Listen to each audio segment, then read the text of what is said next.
जय हिंद दोस्तों। तो क्या हाल है। आशा करता हूँ कि आप सभी अच्छे होंगे और आप सब अपने अपने एग्ज़ाम की तैयारी में लगे होंगे।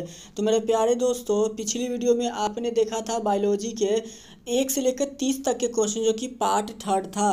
पार्ट वन कंप्लीट हो चुका था। इसके बाद पार्ट टू आपने देखा होगा और फिर पार्ट थ्री, जिसमें कि हमने 10 क्वेश्चन का ऐसे सीरीज लेकर के चला था। टोटल हम लोग ऐसे 47 क्वेश्चंस को ऐसे 2 नंबर वाले, जो कि 2 मार्क्स के क्वेश्चन होते हैं बिहार बोर्ड में जो पूछे जाते हैं, उस क्वेश्चन को हम लोग डिस्कस कर रहे थे। तो 2 मार्क्स वाले क्वेश्चन में आज हम लोग देखने वाले हैं 31 टू 40 क्वेश्चंस को। आज के इस वीडियो में मेरे प्यारे दोस्तों, आज के इस वीडियो में हम लोग डिस्कस करेंगे 31 टू 40 क्वेश्चंस को। ठीक है। तो पिछली वीडियो अगर आप लोगों ने नहीं देखी है तो नीचे डिस्क्रिप्शन में वीडियो का लिंक दिया होगा, या फिर चैनल पर आप जाकर के एजुकेशनल बॉक्स पर देख सकते हो। सब्जेक्टिव की क्लास आपको पर डे शाम 6 से 8 बजे के बीच में आपको कराई जाती है, आप उस पर देख लेना। चलिए करते हैं वीडियो को स्टार्ट। आज हम लोग करने वाले हैं, क्वेश्चन को ख़त्म करेंगे 31 से 40 क्वेश्चंस को हम लोग पूरे के पूरे कवर अप कर लेंगे। तो चलिए करते हैं वीडियो को स्टार्ट। आपने ये सारे क्वेश्चन देख रखे होंगे। अगर नहीं देखे हैं तो आप लोग से रिक्वेस्ट है कि पहले उन सभी क्वेश्चन को देख लीजिए, उसके बाद ऐसे इस क्वेश्चन में आगे बढ़िएगा। 31 क्वेश्चन भी हमारा पिछले क्लास में, पिछले वीडियो में कवर अप हो चुका था कि वैक्सीन क्या होता है, वैक्सीन से आप क्या समझते हैं।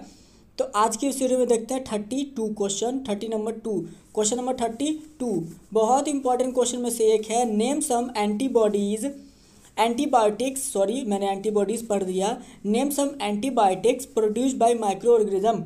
आपको कुछ एंटीबायोटिक्स के नाम आपको बताने हैं जो कि माइक्रो ऑर्गेनिज्म से प्रोड्यूस होते हैं। तो मेरे प्यारे दोस्तों, क्वेश्चन को पूरा ध्यान से देखिएगा, समझिएगा। एग्जाम में आपके आने के लिए काफ़ी ज़्यादा चांसेस है। सारे क्वेश्चन इंपॉर्टेंट है। आप चाहो तो इसका PDF ले सकते हो हमें कहीं से भी कमेंट करके, और नहीं तो आप लिख करके पॉज करके जैसे आपको याद करना आप वैसे कर सकते हो। मेरा जो ये फ्रेम रेट वगैरह होता है, थोड़ा सा आपको इसके एडिटिंग में थोड़ा सा दिक्कत हो सकता है, क्योंकि सारा काम मेरे प्यारे दोस्तों करता हूँ तो मोबाइल से ही, और मोबाइल भी उतना अच्छा खासा है नहीं, तो बहुत ज़्यादा दिक्कत होता है। इसके लिए ऐसे माफ़ी चाहेंगे। अगर अगर सक्सेस चलता है, ज़्यादा बेहतरीन आप लोग का रिस्पॉन्स मिलता है, तो ज़रूर ऐसे PC या लैपटॉप से ऐसे फिर वीडियोज़ को ऐसे लाने की कोशिश करेंगे, अगर परचेस हो गया तो चलिए पहला क्वेश्चन आज की इस क्लास का, जो कि अगर देखा जाए तो इस वीडियो का 32 question. Name some antibiotics produced by microorganism. कुछ एंटीबायोटिक्स के नाम बताइए जो कि माइक्रो ऑर्गेनिज्म के द्वारा पैदा होते हैं। तो देखिए, पेनिसिलिन एक एंटीबायोटिक है जो कि माइक्रो ऑर्गेनिज्म प्रोड्यूस करता है। नियोमाइसिन, स्ट्रेप्टोमाइसिन, टेट्रासाइलिन, टेरामाइसिन और एरेथोमाइसिन, इसमें से बहुत सारे नाम आपने सुने होंगे जो कि आपके जो माइक्रो ऑर्गेनिज्म है ना, ये सारे के सारे एंटीबायोटिक्स प्रोड्यूस करते हैं। नेक्स्ट क्वेश्चन हमारा आते हैं हम लोग अब 33 के तरफ। तो वो आपके स्क्रीन पर कहता है, what is isolation of genetic material. एक इम्पॉर्टेंट क्वेश्चन है, what is isolation of genetic material. ध्यान से देखिएगा मेरे प्यारे दोस्तों। कहता है, finding out of DNA molecule from the desired cells with lysozyme और सेल्यूलोज और chitinase called as isolation of genetic material. यहाँ मैंने इसको छोड़ दिया है, यहाँ पर कॉल्ड एज लिख लेंगे। चलिए, तो आपको DNA मॉलिक्यूल्स, ठीक है, जो डिजायर्ड सेल्स है आपका, लाइसोजाइम और सेल्यूलोज या फिर चिटिनेज में से अगर आप ऐसे DNA मॉलिक्यूल को फाइंड करोगे, फाइंड आउट कर लेते हो, उसी को हम लोग कहते हैं आइसोलेशन ऑफ जेनेटिक मटेरियल। आते हैं क्वेश्चन नंबर 32 की तरफ। 32 कहता है, what is difference between transformation and transduction. मेरे प्यारे दोस्तों, एक बात को आप याद रखना, एक चीज़ को याद रखना कि बिहार बोर्ड का अगर आप लोग एग्ज़ाम दे रहे हो, किसका, धुन प्यार से सुन लो, बिहार बोर्ड यानी कि BSEB का अगर एग्ज़ाम दे रहे हो, फिजिक्स का हो, केमिस्ट्री का हो, बायोलॉजी का हो, या फिर अदर आर्ट्स हो या कॉमर्स हो, अगर डिफरेंस के क्वेश्चन है ना मेरे प्यारे दोस्तों, आपको डिफरेंस के क्वेश्चन बिल्कुल भी नहीं छोड़ने हैं। डिफरेंस बिटवीन क्वेश्चन जो भी आपको मिले उसको बहुत मन से पढ़ लेना, वो क्वेश्चन आपको लड़ जाएगा। डिफरेंस बिटवीन के क्वेश्चन पे मैंने एक स्पेशल वीडियो भी मैंने बना रखा है कि कितना ज़्यादा इंपॉर्टेंट क्वेश्चन होता है। तो डिफरेंस बिटवीन जब भी क्वेश्चन आए तो उसको पूरा का पूरा रट्टा मार जाएंगे। तो आपसे अभी डिफरेंस पूछ रहा है ट्रांसफॉर्मेशन एंड ट्रांसडक्शन। तो चलिए इसको डिफरेंस करते हैं। तो ट्रांसफॉर्मेशन क्या होता है, ट्रांसडक्शन क्या होता है। 2 नंबर का क्वेश्चन, इसलिए मैंने बस एक एक पॉइंट में डिस्कस किया है। 5 नंबर का होता तो उसको लंबे तरीके से एक्सप्लेन करते।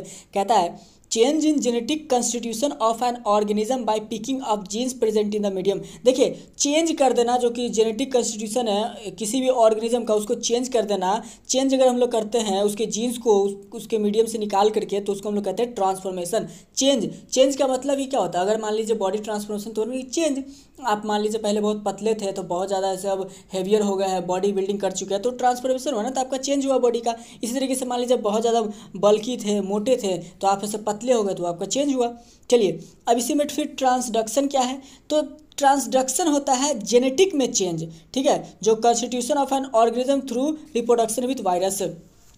आपका ट्रांसडक्शन में चेंज होगा लेकिन जेनेटिक चेंज होगा, जो कि आपका ऑर्गेनिज्म में, और किसके द्वारा, तो वायरस के द्वारा, रिप्रोडक्शन विथ वायरस। जब आप ऐसे वायरस के साथ रिप्रोडक्शन कराएंगे तो उसमें जो उसका जो चेंज आएगा वो आपका ट्रांसडक्शन कहलाता है। मेरे प्यारे दोस्तों आते हैं नेक्स्ट क्वेश्चन की तरफ 35, जो कि आपके स्क्रीन पर है। What is function of restriction endonuclease and लाइगस। ये भी बहुत इंपॉर्टेंट क्वेश्चन है, तो रिस्ट्रिक्शन एंड फंक्शन दोनों ध्यान से देखिएगा।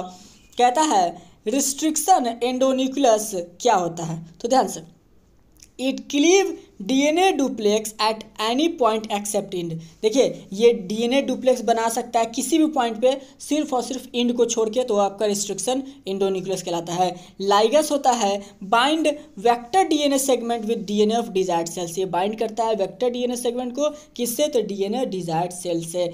आते हैं मेरे प्यारे दोस्तों 36 की तरफ। कहता है give the name of some antibiotics. पिछली वीडियो में भी मैंने इसको बताया है, काफ़ी इंपॉर्टेंट क्वेश्चन है, ठीक है। तो एंटीबायोटिक्स का थोड़ा पहले भी बताया, पेनिसिलिन, नियोमाइसिन, स्ट्रेप्टोमाइसिन, टेट्रासाइक्लिन और टेरामाइसिन, ये सारे के सारे एंटीबायोटिक्स हैं। 37 give the name of 4 antibiotics producing organism. अब देखिए एंटीबायोटिक्स का तो नाम हम लोग जान लिए, अब ऐसे 4 एंटीबायोटिक्स का नाम बताइए जो कि ऑर्गेनिज्म प्रोड्यूस करता है। ऑर्गेनिज्म तो देखिए पेनिसिलियम नोटाटम, ये भी एक ऑर्गेनिज्म प्रोड्यूस करता है। पेनिसिलियम क्राइसोगियम, ठीक है, ये भी एक ऑर्गेनिज्म प्रोड्यूस करता है। उसके बाद स्ट्रेप्टोमाइसिस नोर्सी, उसके बाद स्ट्रेप्टोमाइसिस ग्राइसियस, ये सारे के सारे ऑर्गेनिज्म प्रोड्यूस करते हैं। चलिए मेरे प्यारे दोस्तों आते हैं नेक्स्ट क्वेश्चन की तरफ, जो कि आपके स्क्रीन पर है। कहता है what is difference between hybrid and hybrid. बहुत इंपॉर्टेंट क्वेश्चन में से एक है मेरे प्यारे दोस्तों, वीवीआई क्वेश्चन है, अंडरलाइन करेंगे इसको, याद करेंगे इसको। कहता है what is difference between hybrid and hybrid. आपने अधिकतर हाइब्रिड सुना होगा, हाइब्रिड हाइब्रिड हाइब्रिड आपने सुना होगा, साइब्रिड बहुत कम सुनते हैं, ठीक है। तो साइब्रिड और हाइब्रिड में क्या क्या डिफरेंस आपको वो बताने हैं। तो मेरे प्यारे दोस्तों साइब्रिड वैसा होता है, क्या होता है, तो 1 nucleus of 1 cells persist and cytoplasm of both cell fuse. देखिए एक न्यूक्लियस एक सेल का जो कि साइटोप्लाज्म है से कंटेन करे, दोनों सेल के मिक्सिंग का, फ्यूज होने का, फ्यूजन हाँ, जो आप ऐसे ड्रैगन बॉल जी अगर देखे होंगे तो बू सागा में ये दिखाया गया था, फ्यूजन हाँ, गोकू और पिकलो ने सिखाया था किसे, तो ट्रंक्स एंड गोटेंक्स को, जो कि ऐसे गोटेंक्स बना था और काफ़ी फनी में से था। चलिए हाइब्रिड क्या होता है, तो वही चीज़ का ये फ्यूज़न मैंने बताया, अगर वैसे समझ गए तो अच्छी बात है। कहता है हाइब्रिड, तो देखिए हाइब्रिड क्या होता है ना मेरे प्यारे दोस्तों, nucleus of both sales with cytoplasm fused. Nucleus होता है दोनों सेल्स का जिसमें कि ऐसे साइटोप्लाज्म क्या हो, फ्यूज्ड हो, मिक्स हो। आते हैं 39 की तरफ। What is retrovirus. वायरस के बारे में फर्स्ट क्लास का वीडियो जो मैंने बताया था तब मैंने उसमें ऐसे वायरस पढ़ाया था, समझाया था। आज रेट्रोवायरस पढ़ा रहे हैं, ठीक है। आज का जो है ये वीडियो लास्ट वीडियो होगा, इसमें ऐसे सारे क्वेश्चन जो 47-50 तक है वो सारे क्वेश्चन आपको डिस्कस कर दिए जाएंगे। तो रेट्रोवायरस क्या होता है, तो ये एक आरएनए कंटेनिंग वायरस होता है जो कि रिवर्स ट्रांसक्रिप्शन को शो करता है, दैट इज एचआईवी वायरस, ठीक है। एक आरएनए कंटेनिंग, आरएनए को जो कंटेन करे वैसा वायरस जो कि आरएनए को ऐसे कंटेन करता है और रिवर्स ट्रांसक्रिप्शन को शो करे, उसको कहते हैं हम लोग रेट्रोवायरस, जिसमें कि एचआईवी वायरस आपका रेट्रोवायरस का एग्जाम्पल है। चलिए क्वेश्चन नंबर आते हैं मेरे प्यारे दोस्तों 40 की तरफ। कहता है व्हाट इज डीएनए प्रोब। ये भी एक वीवीआई क्वेश्चन है, वीवीआई क्वेश्चन है आपके बायोलॉजी के, वीवीआई क्वेश्चन है। व्हाट इज डीएनए प्रोब, तो इसका आंसर हो जाएगा it is a single stranded piece of DNA. ये एक single stranded piece of DNA होता है। चलिए क्वेश्चन आता है 41 की तरफ। कहता है what do you mean by the term in vitro and Vivo experiments. In vitro और विवो एक्सपेरिमेंट से आप क्या समझते हैं, तो देखिए इन विट्रो एक्सपेरिमेंट वैसा एक्सपेरिमेंट जो कि लैब में होता है, इन विट्रो एक्सपेरिमेंट, और विवो एक्सपेरिमेंट वैसा एक्सपेरिमेंट जो कि नेचुरल कंडीशन में से हम लोग करते हैं, उसको बोलते हैं विवो एक्सपेरिमेंट। कोई दिक्कत कोई डाउट हो तो यारो कमेंट कर लो, कमेंट में कोशिश करेंगे आप लोग कैसे उसका क्लियर कर दें। चलिए आते हैं क्वेश्चन 42 की तरफ, जो कि कहता है how recombinant DNA is formed by the help of genetic engineering. कैसे हम लोग रिकॉम्बिनेंट डीएनए को बना सकते हैं जेनेटिक इंजीनियरिंग की मदद से। तो चलिए, it is formed by recombinant DNA by technology. Technology के द्वारा हम लोग बना सकते हैं। कोई डाउट? यकीन करो गर्मी इतना ज़्यादा है ना कि मेरा फेस और पूरा का पूरा जो मेरा बॉडी है ना पूरा पसीने से भीग चुका है। ठीक है, हेवी माइक तो है नहीं, नॉर्मल सा माइक है बोया का, तो फ़ैन भी ऑन नहीं कर सकते, बहुत ज़्यादा आवाज़ आने वाला है। तो इस गर्मी में जो इतना मेहनत कर रहे हैं, तो आप लोग भी मेहनत करना, थोड़ा सा याद कर लेना, बस यही रिक्वेस्ट रहेगा, ताकि आप लोग कम से कम बाद में ये तो बोल सको कि हाँ किसी ने बताया था, किसी भाई ने ऐसे सजेस्ट किया था कि सारे क्वेश्चन इंपॉर्टेंट में से एक है, तो उसको थोड़ा पढ़ लिए।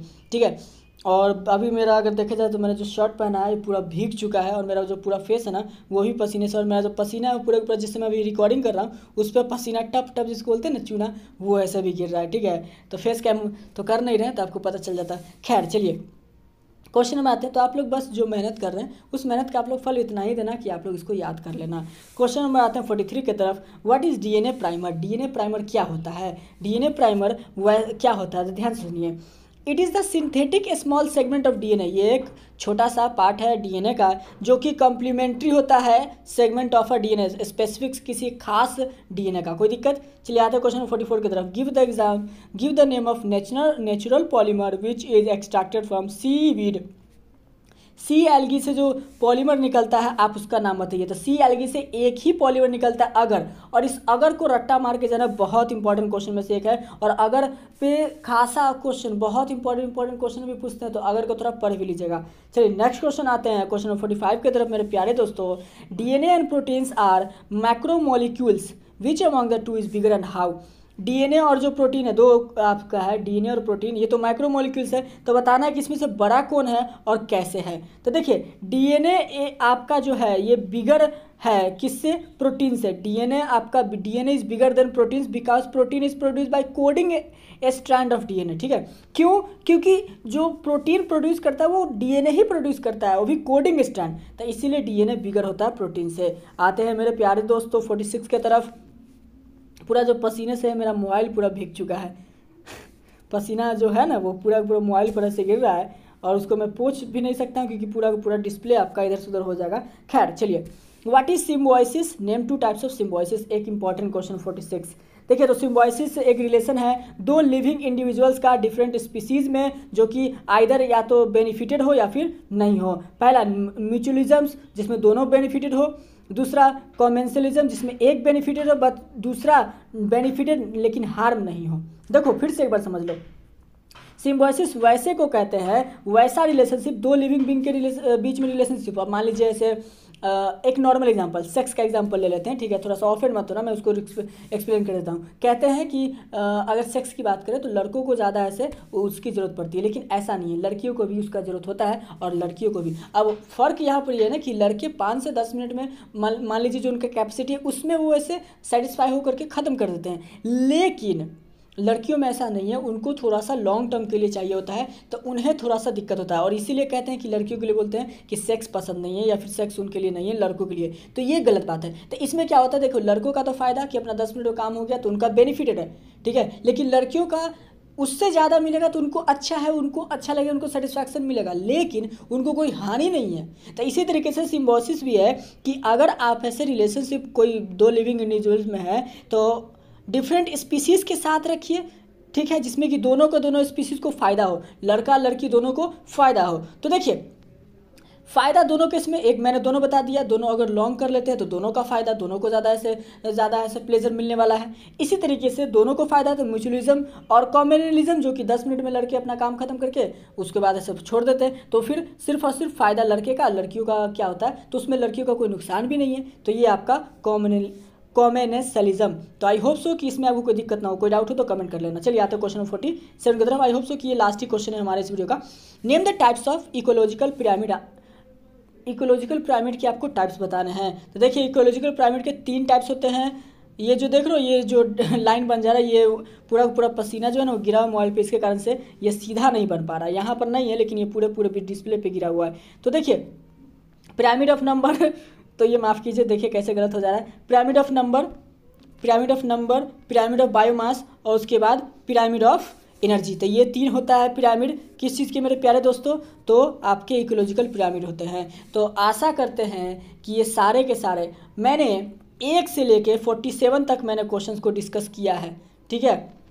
अगर आपने चारों वीडियो देखे होंगे तो अच्छी बात है, और वैसे इन सभी का कलेक्शन वीडियो एक में आने वाला है, इन सभी का कलेक्शन वीडियो एक में आप लोग को मिल जाएगा 47 क्वेश्चन एक साथ, ठीक है। ये पीडीएफ इसका आप लोग जरूर ले लेना, आप लोग से रिक्वेस्ट रहेगा कि पीडीएफ इसका जरूर ले लेना। मिलेंगे अगले वीडियो में। अगला वीडियो जो आने वाला है वो फिजिक्स का, केमिस्ट्री का और बायोलॉजी का, तीनों एक साथ। अब ये कंप्लीट हो गया ना, मैंने एक दिन का डिले ले लिया इसलिए क्योंकि फिर तीनों चलेगा तो एक साथ सेम सब्जेक्ट सेम सेट, क्योंकि ताकि कोई दिक्कत नहीं हो, तो इसीलिए मैंने समय लिया। क्योंकि पार्ट 1 सभी का एक एक दिन का जो है वो कंप्लीट किए हैं, पार्ट 2 आपका एक दिन में ही तीनों मिलेंगे। चलिए मिलते हैं अगले वीडियो में। आशा करते हैं आपको वीडियो पसंद आया होगा। पसंद आया तो लाइक कर दीजिएगा, दोस्तों के साथ शेयर कर दीजिए, चैनल को सब्सक्राइब कर लेना। नहीं पसंद आया तो कोई बात नहीं, डिसलाइक कर सकते हो। मिलते हैं अगले वीडियो में। आपका हमारे इस वीडियो पर अपना बहुमूल्य समय देने के लिए बहुत बहुत धन्यवाद। इस पर मैं कुछ लिख नहीं पा रहा, कुछ बता नहीं पा रहा, क्योंकि पूरा पूरा पसीने से जो डिस्प्ले वो भीगा हुआ है, तो इसके लिए माफ़ी चाहेंगे। मिलते हैं अगले वीडियो में। इसको मैं कुछ कर भी नहीं पा रहा, बस ये हो जा रहा है, लेकिन उसके बाद अपने आप ये काम कर रहे हैं। तो चलिए, आपका हमारे इस वीडियो पर अपना बहुमूल्य समय देने के लिए बहुत बहुत धन्यवाद। फिर से मिलेंगे अगले वीडियो में, और आप लोगों को पता ही है कि अगला वीडियो कैसा होने वाला है, तो उसके लिए आप लोग ऐसे चैनल को सब्सक्राइब जरूर करके रखिएगा। जय हिंद, जय भारत। मिलेंगे अगले वीडियो में।